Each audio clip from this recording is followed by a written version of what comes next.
Hey guys, so sorry it's been so long since my last video, between work getting crazy and me being sick. I haven't really got a chance to make a new video, but while being sick I had a chance to read a bunch of different manga. First the manga I read, this is, man, like two and a half weeks ago now, that I've been wanting to make a review on, is Ikigami, The Ultimate Limit. Okay, Ikigami Ultimate Limit by Viz Media, in these nice signature editions, is a 10-volume manga that has a pretty unique premise. Okay, so Ikigami Ultimate Limit, premise of it is that there's this thing called the National Welfare Act. National Welfare Act is where they give first graders a shot or an injection that has a nanocapsule in it. And what happens is when the kids turn anywhere from 18 to 24, they get randomly picked to be killed. Okay. Now, when they get the needles or when they get the injections, only 1 out of 1,000 get injected with the nanocapsule. So 1 in 1,000 get injected with the nanocapsule. Other ones just get essentially a placebo. And the whole purpose of this is for them to value life, in society, and really, it becomes just natural. Okay, so them talking about it just becomes a natural thing. It's just essentially accepted in society. Now, obviously, when you start just killing random people, people start to object to it. But you learn that people who object to the National Welfare Act are thought of as like the highest of criminals. That you're going against the way of life for them. Okay. Now, the name Ikigami comes in because, as you see in the cover, what ends up happening is that when you're chosen to die, a Ikigami, which is death papers essentially, get delivered, and you get 24-hour notice before you are to be killed. And what ends up happening is that the manga follows both the Ikigami delivery person, our main character Kengo Fujimoto, and then also follows the people who receive these Ikigamis and see how they react.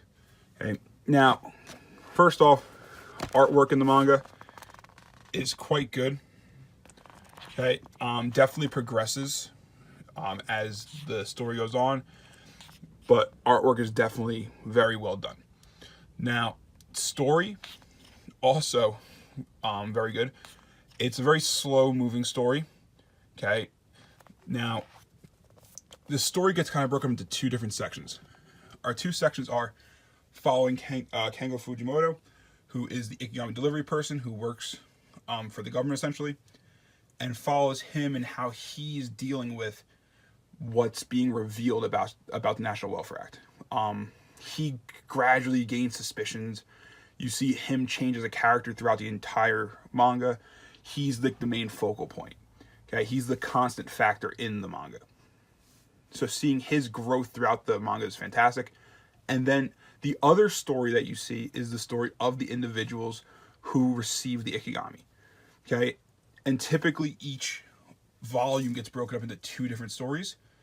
So you'll get 2 different Ikigami deliveries per volume, and they get broken up into 3 parts. Once they get, or their life before the Ikigami, life during the Ikigami, like what they do while they have it, and then the third one typically ends out what they're doing or what the end result of their plan was. The cool thing with it is that they end up really showing how people would react. Oops, sorry, hit the camera. They really show how people would act if they got to Ikigami. You get people who start to accept their fate. Okay, so they start to accept their fate of getting Ikigami, and kind of just get their life in order, kind of figure out what they want to do. Then you also have the people who react negatively, which is a pretty common thought you would think, since once you get an Ikigami, you probably aren't going to be happy, and different crimes that people do.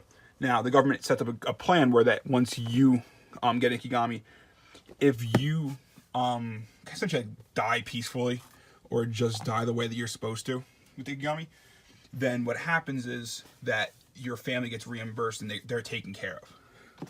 But if you commit a crime or get in trouble for a crime, then the Ikigami kind of is a fine to your family, because then they have to pay for any damages or anything that caused while you went on your criminal antics.